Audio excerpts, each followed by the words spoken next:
12월쯤에는 12월 1월쯤에는 내가 직장 수가 조금 변동이 크게 들어오는 거야. 그러니까 나는 계약을 더 하고 싶은데 계약이 안 된다거나 내가 다른 곳을 또 기다려봐야 된다거나 이제 이런 거야.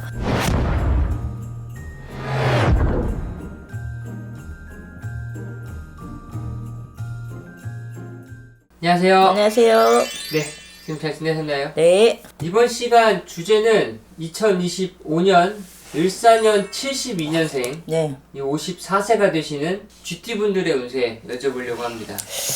제가 여기 상담을 해보면 이제 이 임자생대 이제 54살 되시는 분들이 이제 다른 데서 보시거나 아니면 유튜브나 영상을 이렇게 보시면 굉장히 좋다라고 얘기를 들어서 이제 조금 또 확인 작업을 거치러 오시는 분들이 꽤 있으시더라고요. 이제 삼재도 나가고. 근데 제가 봤을 때는, 저희 신당에서 봤을 때는 삼재가 끝난다고 그래서 삼재바람이 오늘 끝이야 이렇게 끝나는 건 아니에요. 우리가 바람이 불면, 태풍이 불면 뭐 미약한 바람으로 바뀔 때까지 시간이 걸리듯이 비가 오다가 단순간에 끝이지 않거든요. 중간에 막 소나기 내리다가 점점 조금 내리고 이렇게 되잖아요. 지금 임자생 같은 거는 54살 이분들은 그런 상황이에요. 뭔가 바람이 불었는데 이제 그 큰 바람 지나가고 작은 바람이 이제 살랑살랑 불었지만 아직은 바람이 있다라는 얘기예요. 그리고 비도 내리고 있는데 아직은 우산은 써야 된다는 얘기거든요. 그래서 이분들 같은 경우에는 올해 쉽지 않겠다. 어렵다기보다는 직장이나 이런 부분에 안정되지 않은 분들이 예를 들어서 뭐 몇 개월, 몇 년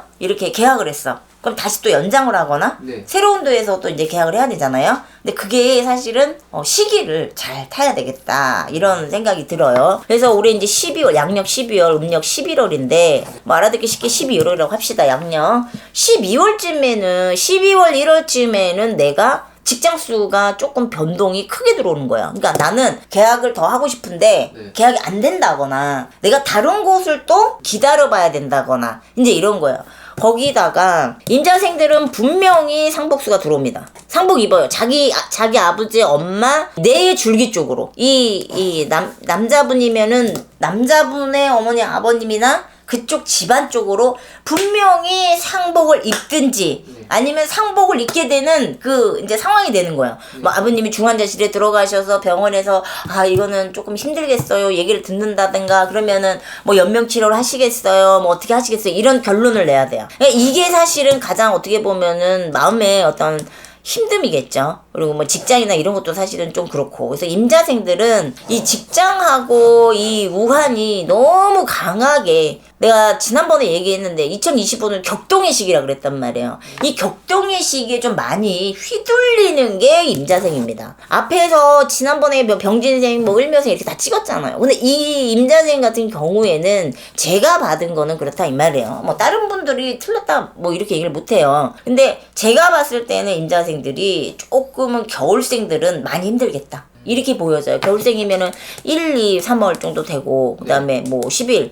12, 뭐 조금 빠르게는 10, 11, 12, 1, 2, 3 이렇게 정도 되겠죠. 그러니까 요 분들 같은 경우에는 조금은 많이 어렵지 않을까. 그래서 아시는 곳이나 뭐 이런 데서 힘들면 빨리 가서 상담을 받아보셨으면 좋겠고, 그게 원치 않으시면 종교를 가지신 분들 같으면 많은 기도를 조금 하셨으면 좋겠습니다. 여자분들 같은 경우 볼까요? 여자분들 임자생들 올해는 내가 크게 뭐 아프다 병원 간다 건강수도 그만큼만 세모예요. 세모 뭐 동그라미는 아니에요. 두 번째, 남편이 같은 임자생의 경우에는 금전적으로 휘말려요. 그러면 X가 되겠죠. 근데 여자분이 같이 직장을 다닌다? 똑같습니다.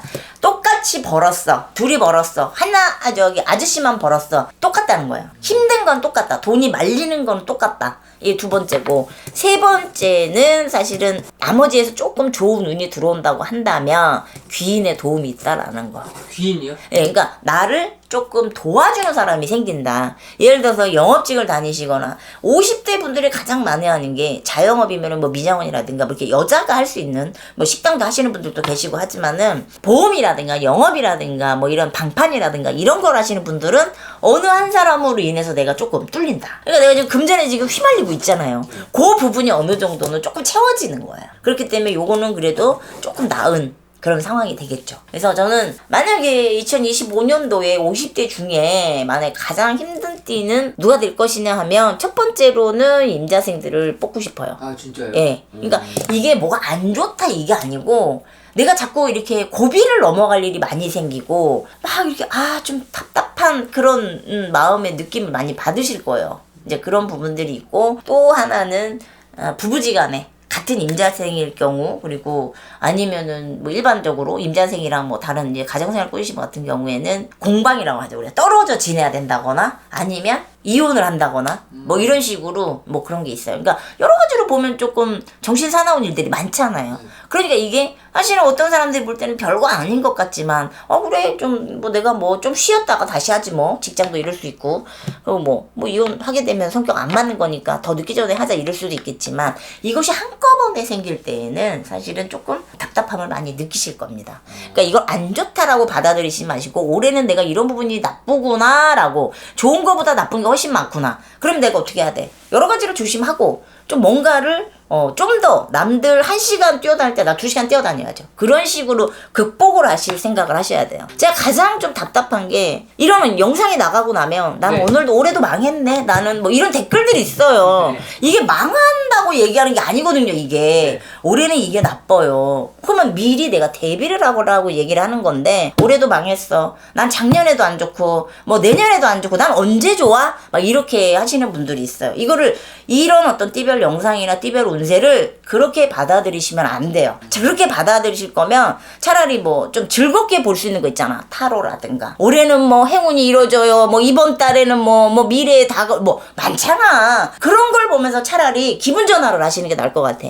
이거는 나의 사주에 딱 띠별로 봤을 때 어떤 흐름을 짚어주는 거예요. 그렇기 때문에 이거는 올해는 전반적으로 나쁘구나. 올해는 전반적으로 무난하네. 올해는 조금 괜찮네. 이렇게 판단을 하셔야 돼요. 나는 언제 좋은 거야 도대체? 10년 전에도 제가 얘기 들었어. 나는 안 했으니까 나랑은 상관이 없는 거예요. 네. 예, 그러니까 나쁘다고 생각을 하지 마시고 각자가 와서 점사를 보게 되면 이건 너무 나빠. 뭐 이렇게 얘기할 수 있지만 이거는 딱 100%로 얘기할 수 없는 거잖아. 다 사주 틀리니까. 그래서 참고를 하셔라. 이렇게 보시면 좋겠습니다. 감사합니다. 네, 감사합니다.